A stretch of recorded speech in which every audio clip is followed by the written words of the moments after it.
A simple woman dressed in casual clothes was being escorted out of an exclusive boutique by a manager in a tailored suit. Whispers filled the air as other customers stared. "People like you don't belong here," he sneered. She walked away with dignity, her head held high. 1 hour later, a black SUV with tinted windows pulled up. Her billionaire husband stepped out, straightening his designer tie, and walked toward the boutique's entrance with purpose.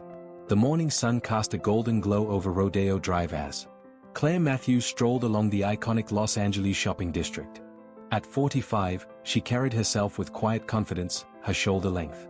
Blonde hair pulled back in a simple ponytail. Her white t-shirt, light gray joggers, and minimal makeup reflected her preference for comfort over extravagance. Despite her access to unlimited luxury, today was special. Her husband Robert's birthday was approaching. After 15 years of marriage to one of La's most successful investors, she'd learned that finding meaningful gifts required thought, not just an unlimited budget. She'd spotted the perfect vintage watch at Elegance, an exclusive boutique known for its carefully curated collection of luxury items. Claire checked her watch, 10:30 a.m. Robert would meet her here at noon before their lunch reservation. That gave her plenty of time to purchase the watch and have it wrapped. She paused outside the gleaming storefront of Elegance, taking in the artfully displayed items in the window. Crystal chandeliers illuminated the interior, where well-dressed staff attended to equally well-dressed customers. Taking a deep breath, she pushed open the heavy glass door and stepped inside. The cool, air-conditioned interior enveloped her, along with the subtle scent of expensive perfume. A bell chimed softly, announcing her arrival, though none of the staff looked up immediately. Claire moved toward a display case containing vintage watches and jewelry. Her eyes found the piece she'd researched, a rare 1960s timepiece, with a history as rich as its craftsmanship. Robert would appreciate both the artistry and the story behind it. "May I help you?" a voice finally asked. The words were polite, but the tone suggested otherwise. Claire turned to see a young woman in a black dress, her hair pulled into a severe bun, eyeing Claire's casual attire with barely concealed disdain. "Yes, I'm interested in that vintage watch," Claire said, pointing to the piece she'd come for. The saleswoman raised an eyebrow. "That particular item is $85,000. Claire nodded. "I'm aware of the price. I'd like to see it, please." Hesitation crossed the woman's face before she responded. "Perhaps I could show you something more accessible. We have some lovely costume pieces that might better suit your needs." Claire met the woman's gaze directly. "I'd prefer to see the watch. I asked for, thank you." With obvious reluctance, the saleswoman retrieved a key from her pocket and unlocked the case. She removed the watch with exaggerated care, as though worried Claire might grab it and run. Placing it on a velvet pad, she slid it across the counter, maintaining a safe distance between Claire and the merchandise.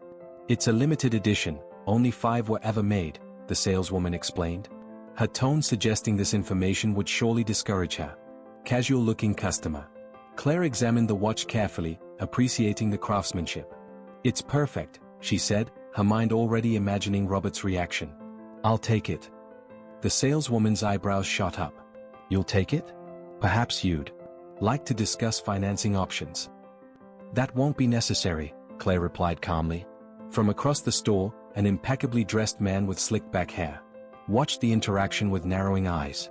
Marcus Devlin, the boutique manager, had built Elegance's reputation on exclusivity.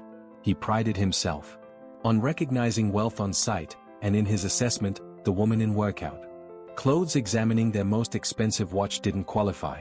Claire felt his stare but continued examining the watch. After years married to Robert, she was accustomed to being underestimated.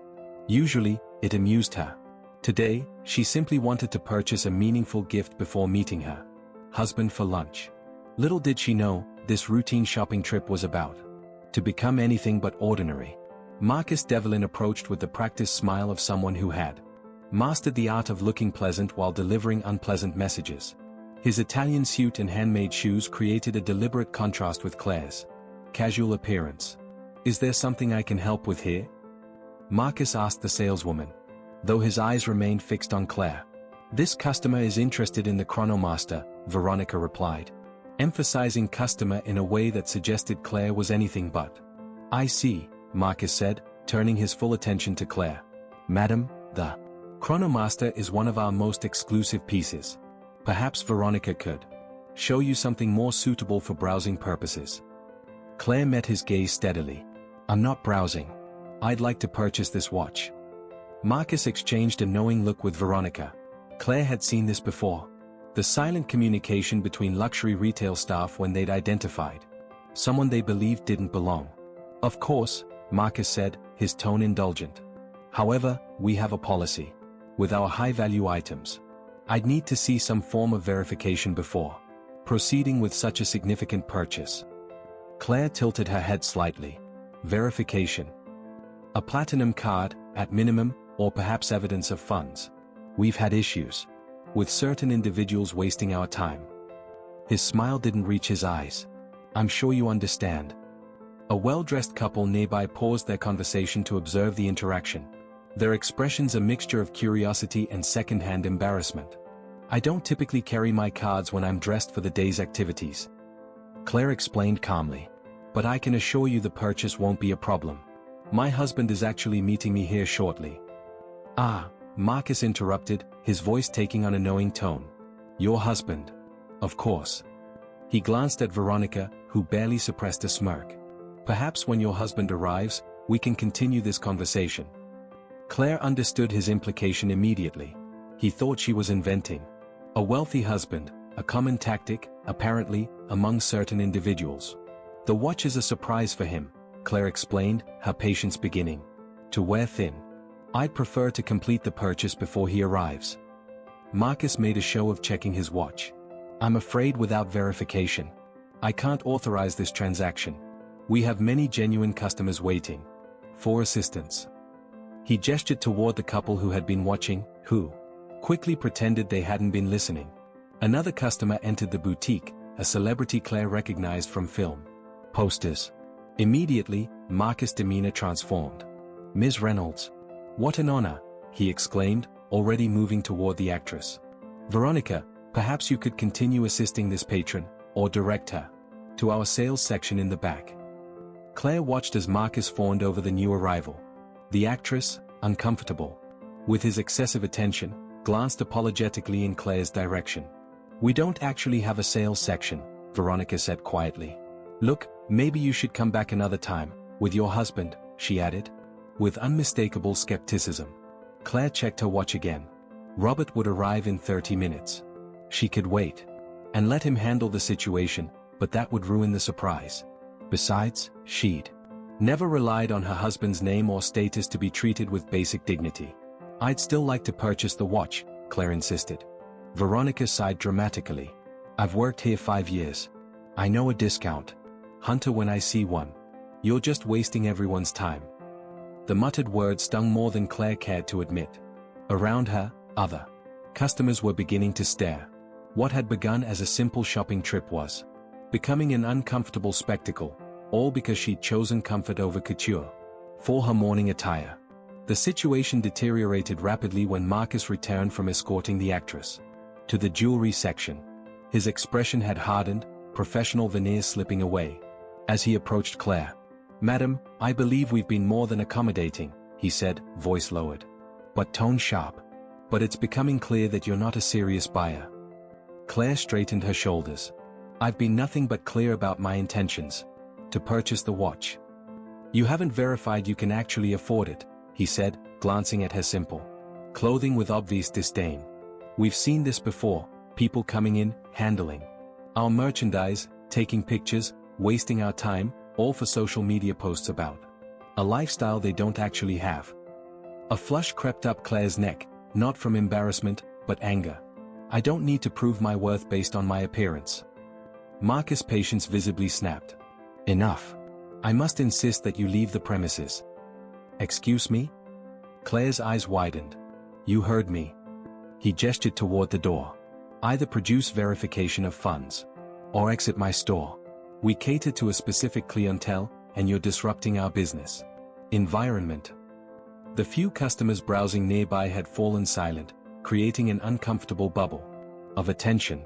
One woman whispered something to her companion, both casting judgmental glances in Claire's direction. "This is ridiculous," Claire said, her voice steady despite her rising indignation. "I'm a paying customer." "No," Marcus countered. "You're not. You haven't paid for anything, nor do I believe you can." He moved closer, invading her personal space. "Now I won't ask again. Please leave before I'm forced to call security." Something in his tone, the absolute certainty that she didn't belong, made Claire realize further protest would only create a scene. With quiet dignity, she stepped away from the counter. "The way you've treated me says far more about you than it does about me," she said quietly. Marcus smiled thinly, taking her arm. "People like you don't belong here," he said, guiding her firmly toward the exit. "Perhaps try the department stores downtown." As they reached the door, he released her arm with a small push, not quite forceful enough to be called assault, but leaving no doubt about his intentions. The glass door swung shut behind her with a definitive click, leaving Claire standing on the sidewalk of Rodeo Drive. The California sun suddenly felt too bright, too exposing. Through the window, she could see Marcus returning to his staff, making a comment that caused several of them to laugh while looking in her direction. Claire took a deep breath, steadying herself against the wave of humiliation washing over her. In 15 years of marriage to Robert, she'd encountered plenty of pretentious people, but rarely such blatant disrespect. She checked her watch. 11:40 a.m. Robert would arrive in 20 minutes. For a moment, she considered waiting to explain what happened, to watch his face when he realized how they treated his wife. Robert's protective instincts were legendary in business circles. He built his reputation on fairness but was merciless when crossed. "Are you all right?"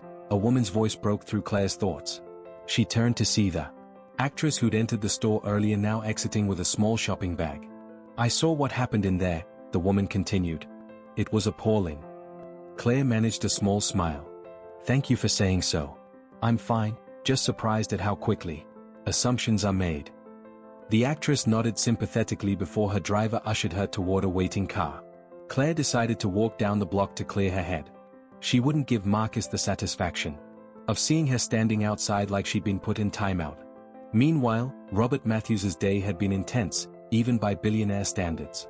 3 investment meetings before 11 a.m., followed by a conference call with international partners. But thoughts of lunch with Claire had kept him focused. These quiet moments together were precious amidst his chaotic schedule. At 11:45, his driver pulled the black SUV to the curb near Elegance Boutique. Robert straightened his blue tie as he checked his reflection in the tinted window. At 48, his dark hair showed distinguished touches of gray at the temples, and his well-tailored navy suit complemented his athletic build, maintained through pre-dawn workouts. "Wait here, James," he instructed his driver. "We shouldn't be long." Robert approached the boutique, scanning the sidewalk for Claire. Finding no sign of her, he assumed she must still be inside. Perhaps she'd found something special for herself, though he knew his wife's preference for simplicity often puzzled those in their social circle. As he reached for the door, a middle-aged woman approached him. "Excuse me, are you Robert Matthews?" she asked hesitantly. Robert nodded instantly, alert. Being recognized in public usually meant investors or journalists.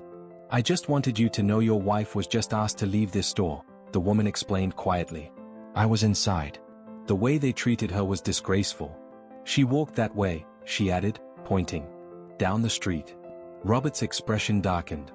"Thank you for telling me," he said, his voice controlled despite the anger flaring inside him. The woman nodded and continued on her way. Robert pulled out his phone, tempted to call Claire but decided against it.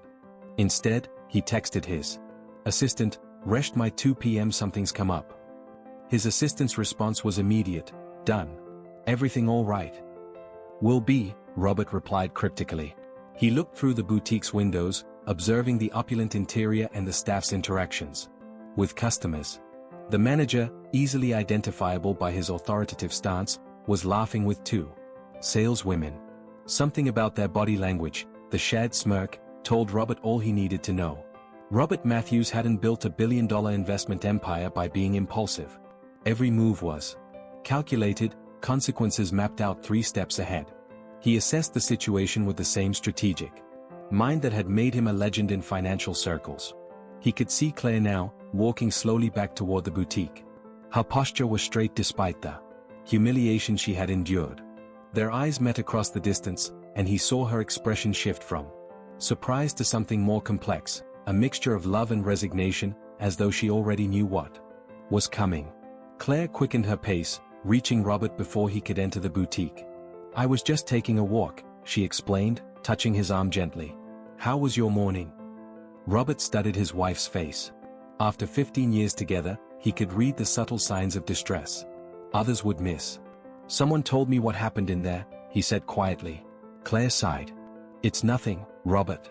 Just another case of people making judgments based on appearances." "It's not nothing," his voice remained calm, but Claire recognized the controlled intensity that made boardrooms fall silent. "No one treats you that way, not even on Rodeo Drive." "Robert," she began, but he was already moving toward the boutique entrance, purpose in every step. Inside elegance, Marcus was describing his encounter with the obvious time-waster to Veronica and another staff member. "The nerve of some people," he laughed. "Coming in here looking like she just left the gym, expecting." The door opened, and their laughter faltered as Robert Matthews entered the store. Even those who didn't immediately recognize the billionaire investor could sense his commanding presence. His tailored suit and deliberate movement spoke of wealth and authority that needed no announcement. Marcus rushed forward, professional smile snapping back into place. "Good afternoon, sir. Welcome to Elegance. How may we assist you today?" Robert surveyed the store with calculated coolness before his gaze settled on Marcus.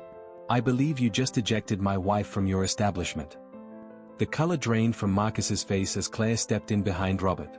The staff froze, recognition and horror dawning simultaneously as connections were made. Robert Matthews, Claire Matthews, the billionaire power couple known for their philanthropy and business acumen.